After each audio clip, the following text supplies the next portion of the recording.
على محمد وعلى آل محمد كما صليت على إبراهيم وعلى آل إبراهيم إنك حميد مجيد اللهم بارك على محمد وعلى آل محمد كما باركت على إبراهيم وعلى آل إبراهيم إنك حميد مجيد سامعین کرام، اللہ تعالیٰ انبیاء علیہ السلام کو روانہ کرتا ہے اور انبیاء اپنے زمانے میں بڑی کاوشیں اور محنتیں کرتے ہیں اور ان کے متبعین کی ایک جماعت بن جاتی ہے اور اس جماعت کو اس نبی کی امت کہا جاتا ہے۔ اور یہ امت جب نبی دنیا سے رخصت ہوتے ہیں بہت ہی اکرام کے مقام پر ہوتے ہیں، بہت ہی اعلیٰ مقام پر دنیا انہیں بڑی احترام سے دیکھتی ہے۔ لیکن جیسے جیسے وقت گزرتا جاتا ہے ان کے اندر خرابیاں پیدا ہو جاتی ہیں، وہ دنیا کی طرف مائل ہونے لگتے ہیں، اللہ سے دور ہونے لگتے ہیں، تو اللہ تعالیٰ ان کے لیے دنیا کو تنگ کر دیتا ہے، دنیا میں مشکل حالات پیدا ہو جاتے ہیں۔ پھر اللہ تعالیٰ جب تک انبیاء کا سلسلہ جاری رہا اس کے بعد انبیاء کے وارثین آتے رہے، ان کے ذریعے سے پھر امت کے اندر اصلاح کا کام ہوتا ہے اور اس اصلاح کے کام کے ذریعے سے پھر یہ امت جو ذلت میں پہنچی ہوئی ہوتی ہے نجات پا جاتی ہے۔ یعنی اگر اس کو انگریزی میں کہیں تو honour to humiliation, humiliation to salvation, یعنی ایک مقام بلند ایک قوم کو، ایک امت کو ملا، اس مقام بلند سے وہ ذلت کے مقام پہ پہنچ گئی، لیکن پھر اللہ تعالیٰ نے ان پہ فضل کیا، ان کے اندر ہدایت کا کام کرنے والوں کو پیدا کیا جن کی کاوشوں اور کوششوں کے نتیجے میں یہ ذلت کے مقام سے نکل کے نجات کا مقام پا گئے۔ یہ انبیاء علیہ السلام کی امتوں کی تاریخ ہے۔ اللہ کے نبی صلی اللہ علیہ وسلم بھی امت مسلمہ کو بہت ہی اکرام کے پوزیشن پہ چھوڑے اور بہت صدیوں تک یہ اکرام کا پوزیشن امت مسلمہ کو حاصل رہا، لیکن امت مسلمہ کے اندر خرابیاں پیدا ہوئیں، اللہ کی ناراضگی بڑھتی گئی، یہاں تک کہ اس وقت ساری دنیا میں یہ ہیوملیشن کی پوزیشن میں ہے،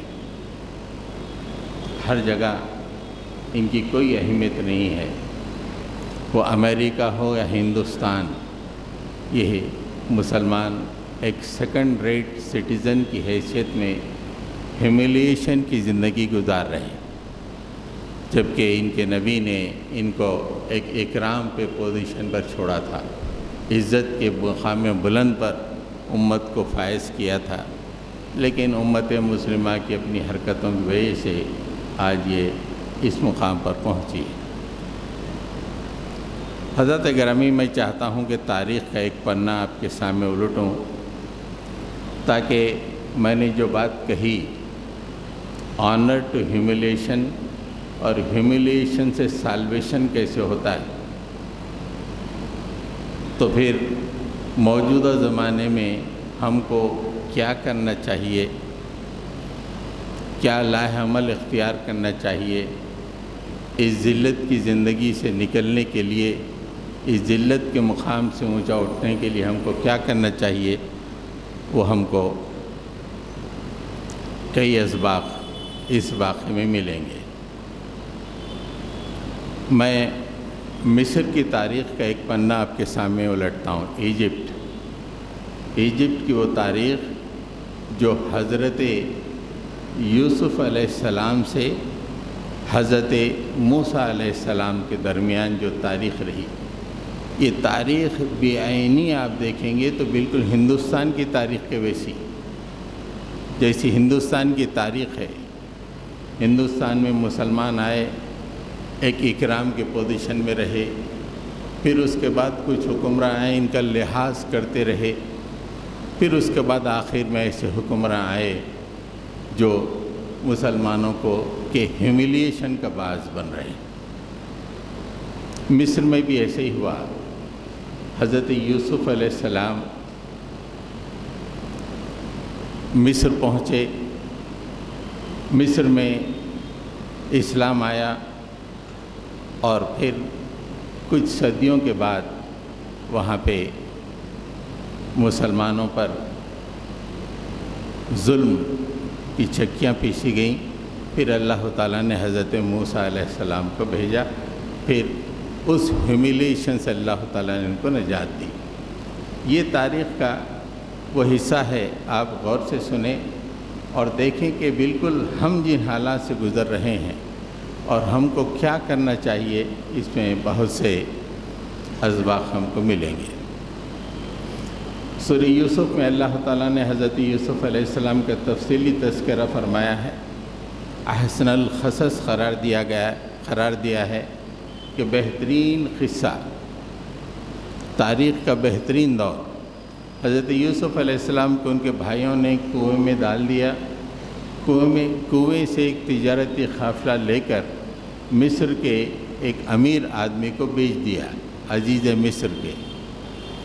وہ جوان ہوئے، جوان بڑے خوبصورت تھے، لیکن عزیز مصر کی بیوی کی سازشوں نے حضرت یوسف علیہ السلام کو جیل بھیجوا دیا۔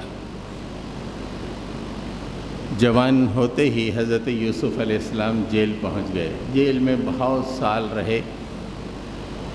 اس کے بعد بادشاہ نے خواب دیکھا، خواب کی تعبیر حضرت یوسف علیہ السلام سے مانگی گئی۔ حضرت یوسف علیہ السلام نے خواب کی تعبیر بیان کی۔ یہاں سے ہم تاریخ کو آپ کے سامنے بیان کریں گے۔ جب حضرت یوسف علیہ السلام نے خواب کی تعبیر بیان کی تو بادشاہ نے کہا، وقال الملک ائتونی بہ استخلص لنفسی فلما کلمہ قال انک اليوم لدینا مکین امین۔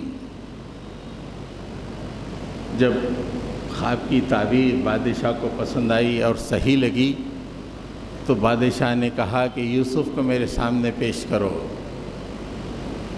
میں اسے اپنا مقرب ترین بنا لوں گا، اپنی کیبنٹ میں شامل کر لوں گا، خاص عہدہ اسے استخلص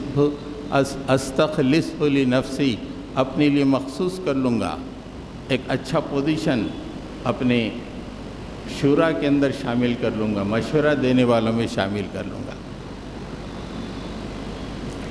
تو حضرت یوسف علیہ السلام کو پیش کیا گیا تو بادشاہ نے ان سے بات کی۔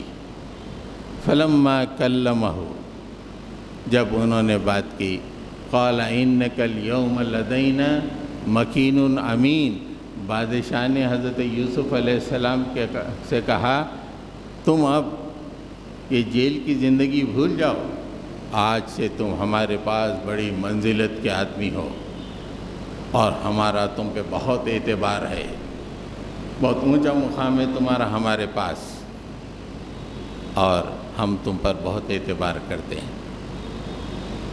تو حضرت یوسف علیہ السلام نے اس موقع پہ فرمایا، قال اجعلنی علی خزائن الارض انی حفیظ علیم۔ حضرت یوسف علیہ السلام نے کہا کہ آپ لوگ میرے حوالے ملک کے خزانے کر دیجئے، فائنانس منسٹری میرے حوالے کر دیجئے، اور میں حفاظت کرنے والا بھی ہوں اور ہر طرح کا علم فائنینشیل سسٹم کو